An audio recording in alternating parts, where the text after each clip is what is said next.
사랑하는 성도 여러분, 마가복음 32번째 시간입니다. 오늘도 예배를 통하여서 살아계신 주님의 은총과 회복의 은혜가 있기를 주의 이름으로 간절히 축원드립니다. 오늘 본문은 몹쓸병에 걸려서 너무나 힘든 인생을 살아가고 있는 한 여인에 관한 이야기인 것 같아요. 도대체 어떤 질병에 걸렸기에 이렇게 힘든 인생을 살아가고 있는가? 오늘 본문 25절에 보면 이렇게 이야기하고 있습니다. 25절에 보시면 12회를 혈류증으로 알아온 한 여자가 있어. 그러니까 뜻밖에도 지금 이 여인이 앓고 있던 질병이 혈류증이라고 하는 병이었어요. 그러면 도대체 이 혈류증은 어떤 질병이었을까? 그 당시 이 혈류증은요, 문둥병과 함께 가장 불결하고 부정한 질병으로 여겨지고 있었습니다. 그래서 이 혈류병에 걸리게 되면 부정하고 불결한 사람으로 여겨졌기 때문에 마을에서 쫓겨나서 마을에서 함께 살아갈 수가 없었던 것입니다. 심지어는 그뿐만이 아니라 행여 사람들이 가까이 오면 나는 부정하다 그렇게 말을 해야 했고요, 자신의 부정함을 사람들에게 알려야만 했던 것입니다. 그러니까 사랑하는 성도 여러분, 지금 질병에서 오는 직접적인 고통도 있었을 거예요. 그러나 그것 외에 사회적으로는 격리당하며 사람들의 뜨거운 시선까지, 그러니까 이중적인 아픔과 고통을 견디며 살아가는 질병이 혈류증이었던 것입니다. 그런데 지금 25절 말씀에 보니까 이 한 여인이 이 혈류증을 무려 몇 년 동안 걸려왔어요? 12년 동안. 사랑하는 성도 여러분, 아무리 힘들고 어려운 질병이라도 짧은 시간이라면 얼마든지 견딜 수 있을 것 같아요. 그런데 무려 12년 동안 이렇게 힘든 질병을 알아오면서 가족들에게 버림받았습니다. 공동체에게 버림받았어요. 사람들에게 버림받아서 무엇보다 부정한 사람으로, 부정하고 불결한 낙인까지 찍혀 살아왔다면 그 당시 여자의 몸으로 얼마나 힘든 인생을 살아가고 있었을까? 그래서 여러분, 이 여인의 그 심각한 상황을 26절 성경에 보니까 더 기가 막히게 이렇게 설명하고 있어요. 26절, 자, 시작. 많은 의사에게 많은 괴로움을 받았고 가진 것도 다 허비하였으되 아무 효염이 없고 도리어 더 중하여 졌던 차에. 사랑하는 성도 여러분, 말씀을 한번 잘 보세요. 이 짧은 한 줄에 이 여인이 당하고 있는 고통을 3중 4중으로 표현하고 있는 것이 보이시나요? 자, 첫 번째입니다. 많은 의사에게 많은 괴로움을 받았어요. 히브리어는 최상급이 없습니다. 그러니까 많다라고 하는 것을 강조함을 통해서 이 여인이 진짜 괴로움을 많이 당했던 거예요. 자, 두 번째, 가진 것은 또 다 어떻게 해요? 나비하고 헝비했어요. 그러니까 이런 것입니다. 그 병든 사람의 심정을 교묘하게 이용을 해가지고 예를 드는 거예요. 암에 걸린 사람, 이 물 한 잔 먹으면 다 낫는다더라. 그래서 1억을 만들어 놔요. 그러니까 낫기 위한 심정으로 그거 사는 거예요.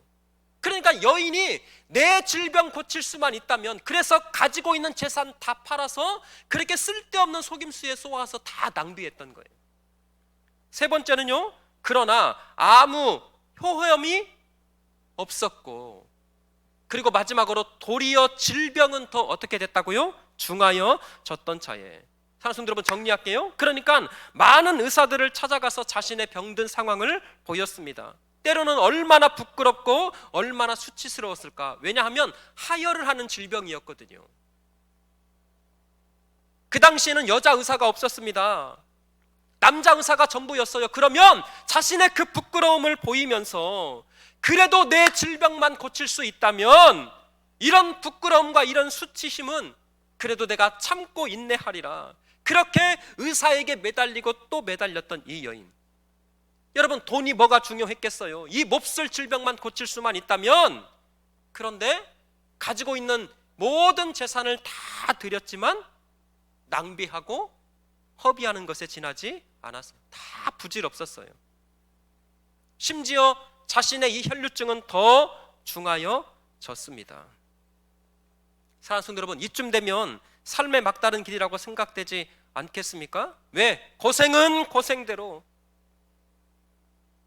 가지고 있는 것은 다 낭비했습니다. 그런다고 아무 효염도 하나도 없고 오히려 갖고 있는 질병은 점점 더 중하여져 갔어요. 도대체 내가 왜 살아야 하는가? 내가 살아갈 이유가 조금이라도 과연 있는 것일까? 하나님 도대체 어디에 계십니까? 왜 이렇게 불행한 일은, 왜 이렇게 안 좋은 일은 나에게만 찾아오는 것입니까? 내가 가장 좋은 것을 바라고 여기까지 왔는데, 내가 남들보다 누구보다 정말 애쓰고 힘쓰고 성실하게 살아왔는데 왜 하나님 하필 나에게 이런 질병은 찾아오는 것입니까? 근데요, 그 누구 하나 내 고통 알아주는 사람이 없어요. 누구 하나 시원하게 내 마음을 위로해 줄 사람이 없어서 그 절망과 고통의 신음을 끌어안고 살아가는 사람이 오늘 본문의 주인공이었어요. 근데 사랑하는 성도 여러분, 그렇게 힘들고 절박한 그 인생의 끝자락에서 이 여인에게 중요합니다. 예수의 소문이 들리게 되었어요. 다시요, 절박한 그 인생의 끝자락에서 아무도 자신의 고통과 그 자신의 절망스러운 이 인생의 고통을 알아주는 이 없어요.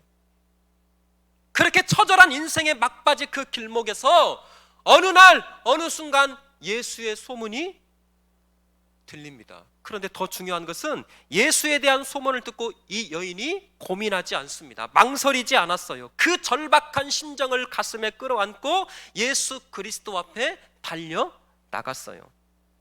그리고 이 여인이 취했던 행동이 바로 27절인데 너무나 중요한 말씀입니다. 27절, 자 시작. 예수의 소문을 듣고 무리 가운데 끼어 뒤로 와서 그의 옷에 손을 대니. 아멘. 사랑하는 성도 여러분, 이 짧은 한 구절에 너무나 중요한 두 가지 단어가 등장을 하는데, 첫 번째, 예수의 무엇을 듣고요? 소문을 듣고. 다시요, 누구의 소문을 들었다고요? 여러분, 제가 말씀을 묵상하면서 짧은 시간이었지만 하나님의 말씀을 묵상하면서 진짜 깨달은 것이 있었습니다. 아하, 어떤 소문, 무슨 소문을 듣는 것도 이렇게 중요한 것이구나.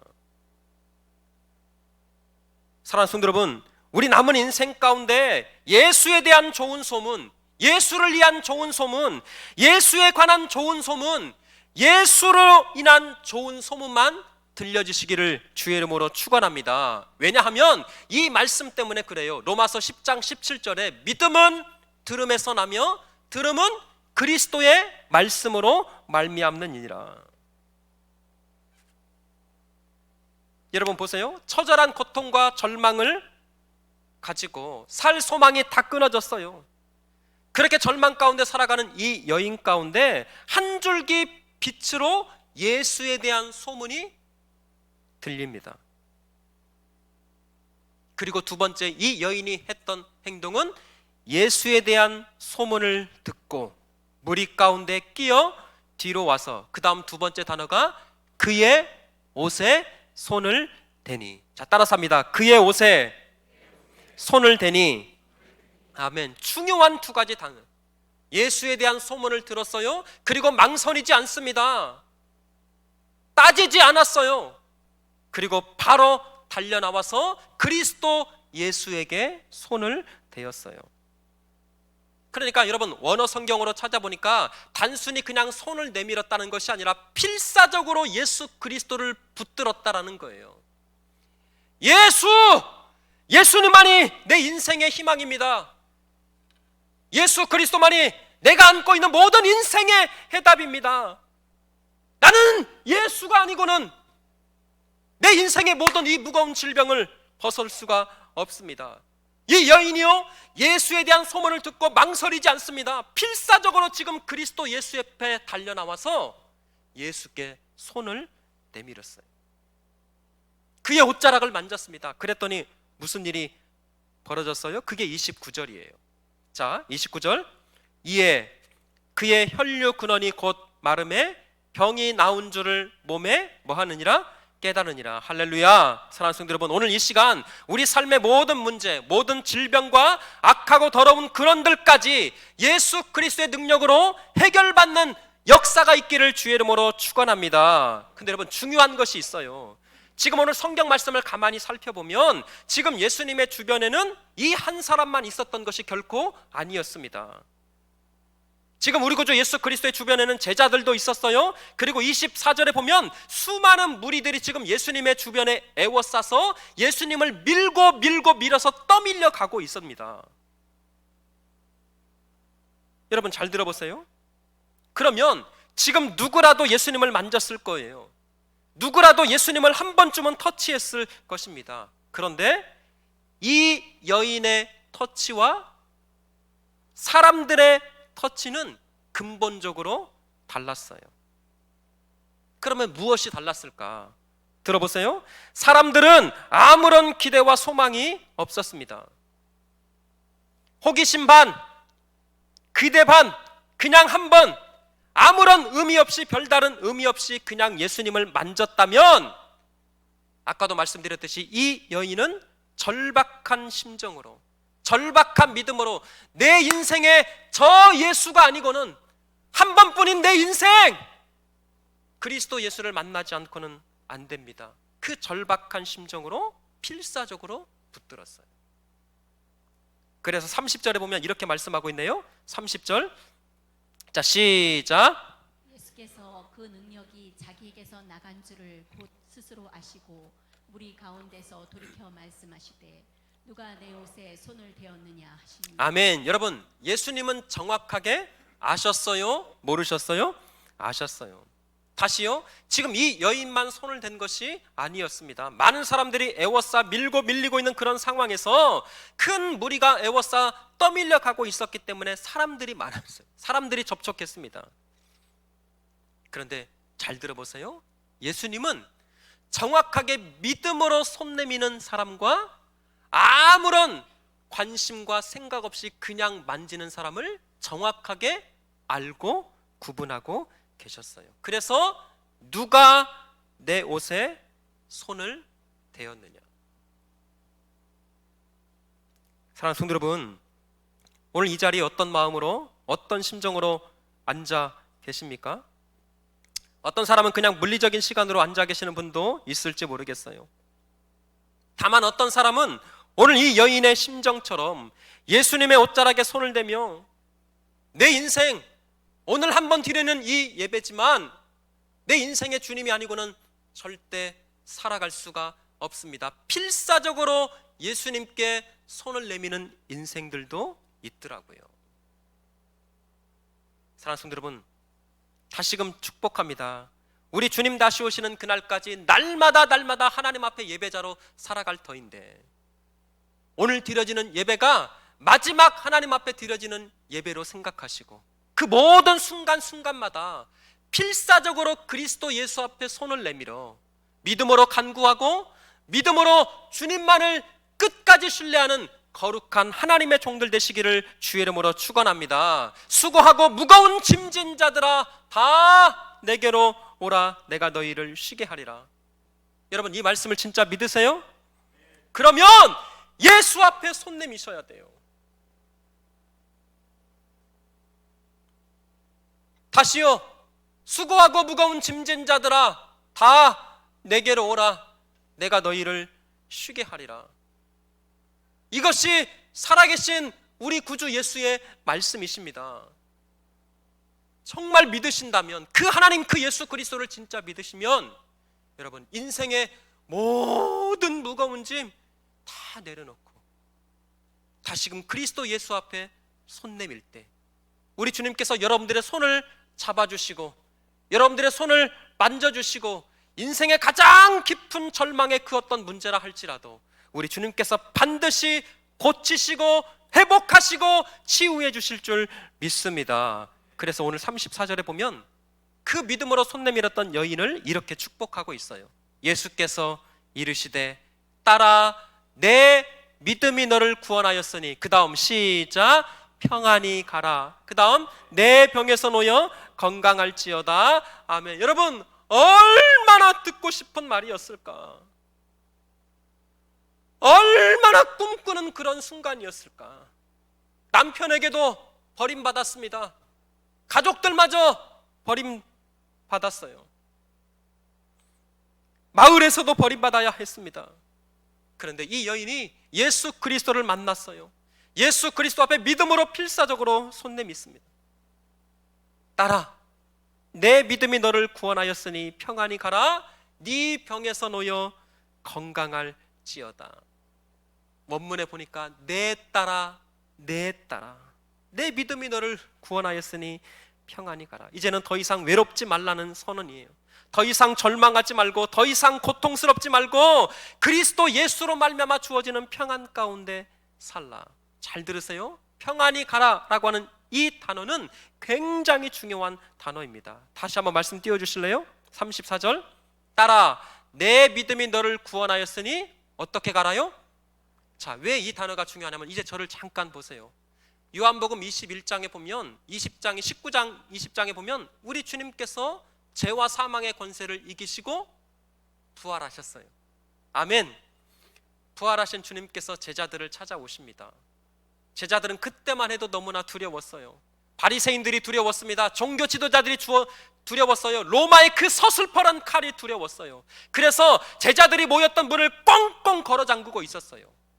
그런데 부활의 새 몸으로 부활하신 우리 주님께서 그 제자들 가운데 찾아오셔서 첫 번째 하셨던 그 유명한 말씀이 뭐였을까요?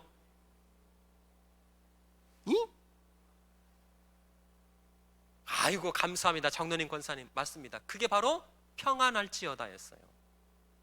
샬롬, 그 말입니다. 자, 왜 이게 중요하냐면 잘 들으세요. 지금 이 여인이 고침받았어요. 그런데 잘 보세요. 너의 믿음이 너를 구원하였으니 평안히 가라. 이 평안은 사실은 예수 그리스도의 십자가를 담보로 선언하신 말씀이었던 거예요. 이사야서 53장 5절 말씀에 그가 찔림은 우리의 허물 때문이요 그가 상함은 우리의 죄악 때문이라. 그가 징계를 받음으로 우리는 평화를 누리고 그가 채찍에 맞음으로 우리는 나음을 받았도다. 사랑하는 성도 여러분, 정말 우리 구주 예수께서 우리를 위하여 십자가에 달려 죽으시고 나를 구원하시고 나를 고치시기 위해서 그렇게 고난당하심을 정말 믿으십니까? 그러면 다시금 부탁드립니다. 예수께 손 내미는 믿음의 종들 되시기를 축복합니다. 다시요, 안 내밀고 있어요. 지금도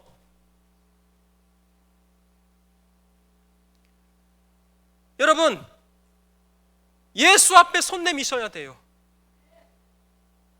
우리의 구원과 우리의 영생과 우리를 천국으로 이끄는 그 단 하나의 이름, 우리 구주 예수 그리스도 믿으십니까?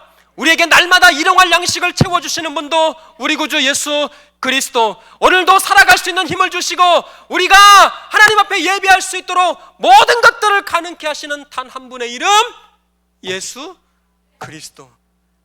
믿으세요? 제발 예수 앞에 손 내미는 성도들 되시기를 축복합니다. 말씀 마칠게요.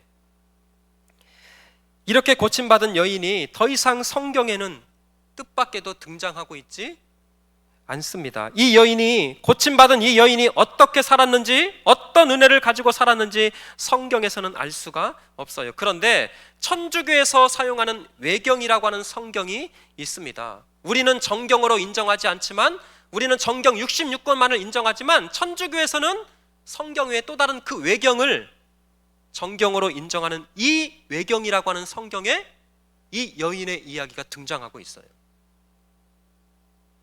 여러분, 그 외경에 의하면 잘 들어보세요. 예수께서 십자가를 짊어지시고 갈보리 그 골고다 언덕을 올라갑니다. 제자들은 다 도망갔어요. 우리를 구원하시기 위해서 그 십자가의 그 모진 고통, 침뱉음을 당하고 멸시와 조롱, 머리에는 가시면류관을 씌웠습니다. 다 홀딱 벗겨져 있어요. 그렇게 십자가를 묵묵히 지고 올라가는 그 길에 여인들이 따라가고 있는데, 그 여인 가운데 오늘 고침받은 여자가 끼어 있었어요. 그리고 이 여인만이 그렇게 홀로 십자가를 짊어지고 가는 예수 그리스도 앞에 나와서 손수건으로 땀 흘리시고 피 흘리시는 예수님의 그것을 닦아주었 그 기록이 있어요.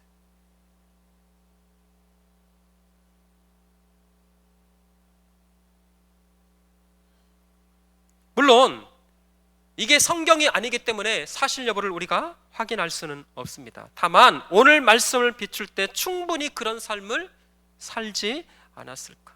내가 예수님 때문에 고침받았습니다. 내가 예수님 때문에 죄에서 구원받았습니다. 내가 예수님 때문에 이 몹쓸 질병에서, 이 저주와 사망에서 구원받았습니다. 예수님 감사합니다. 여인은요, 잘 들어보세요. 자신의 질병을 고침받기 위해서만 손을 내밀었던 것이 아니라 내가 받은 그리스도 예수의 사랑, 그리스도 예수의 십자가로 말미암아 구원받은 자신의 모든 인생 가운데 그 감사함을 놓지 않고 끝까지 예수 앞에 손을 내밀어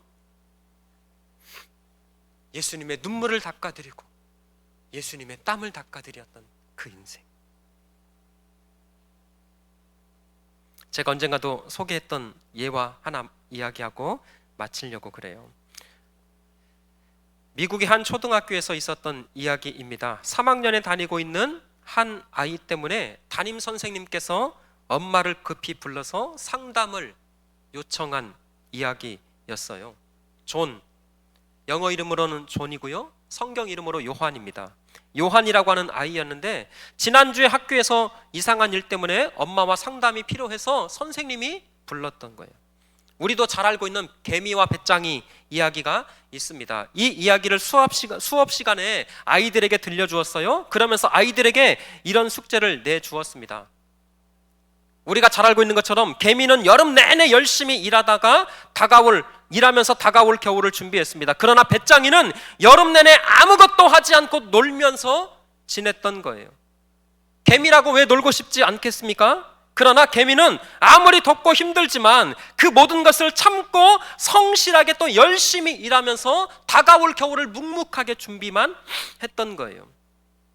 그런데 보세요, 이 이야기를 여기까지만 들려주고 반 아이들에게 그 다음 이야기가 어떻게 되었을까, 이거에 대한 숙제를 낸 거예요. 이해되셨어요? 한번 끄덕여 주세요. 고맙습니다. 그런데 아이들이 숙제를 다 해왔어요. 그런데 내용은 조금씩 달랐지만 크게 두 가지의 결론이었습니다. 하나는 개미는 자기가 잘 모은 식량을 먹고 마시면서 따뜻하게 겨울을 지냈고, 반면에 배짱이는 먹을 것이 없어서 얼어 죽었더라. 이게 일반적인 동화 내용이잖아요. 또 하나는 개미가 너무나 착해서 자기가 모아놓은 음식을 배짱이와 함께 나눠 먹었고 둘이 행복하게 사이좋게 지냈더라. 끝. 이게 일반적인 아이들이 써온 숙제의 내용이었습니다. 그런데 이 요한이라고 하는 아이는 전혀 다른 이상한 답을 써왔다라는 거예요. 그래서 선생님이 혹시 이 아이에게 무슨 일이 있는 것은 아닐까, 이 아이의 정신 상태가 과연 올바른 것인가, 이것이 너무나 걱정이 돼서 지금 엄마를 모셔와가지고 상담을 했던 거예요. 이 요한이 이야기의 결론을 어떻게 썼는가 봤더니 여러분 한번 들어보세요. 개미는 자기가 모아놓은 식량을 다 배짱이에게 주었고 자기는 굶어 죽었다. 이해되셨어요? 웃기죠? 개미는 자기가 모아놓은 식량을 다 배짱이에게 주었고 자기는 굶어 죽었다. 그리고 맨 글 끝에 십자가 하나를 이렇게 딱 그려놨던 거예요. 여러분 너무 이상하지 않습니까? 사실 웃기잖아요. 너무 비약적이고 너무 현실적이지 못한 결론이 아닐 수 없습니다. 아니, 자기가 열심히 일해놓은 식량을, 우리 할머니 말로 쇠가 빠지게 일해서 그렇게 벌었고 모아놓은 그 식량을 여름 내내 일하지 않고 여름 내내 띵가띵가 있던 저 배짱에게 다 나눠주고 다 줘버리고 자신은 굶어 죽었대요. 여러분 이게 말이 돼요? 말도 안 되는 일. 바보 같은 놈, 등신 같은 놈. 에이, 세상에 그런 개미가 어디 있어. 근데 사랑하는 성도 여러분, 사실 말도 안 되는 이런 이야기가, 아니 이것보다 더 말도 안 되는 엄청난 일이 2000년 전에 있었어요. 우리 구주 예수 그리스도께서 하늘의 보좌를 버리시고 인간의 몸으로 이 땅에 오셔서 자신의 모든 것을 다 내어주시고 십자가에 달려 죽으셨습니다. 우리를 위해 모든 것을 다 버리시고 죽기까지 사랑하셨고, 그래서 우리를 죄에서 사망에서 구원해 주신 예수 그리스도.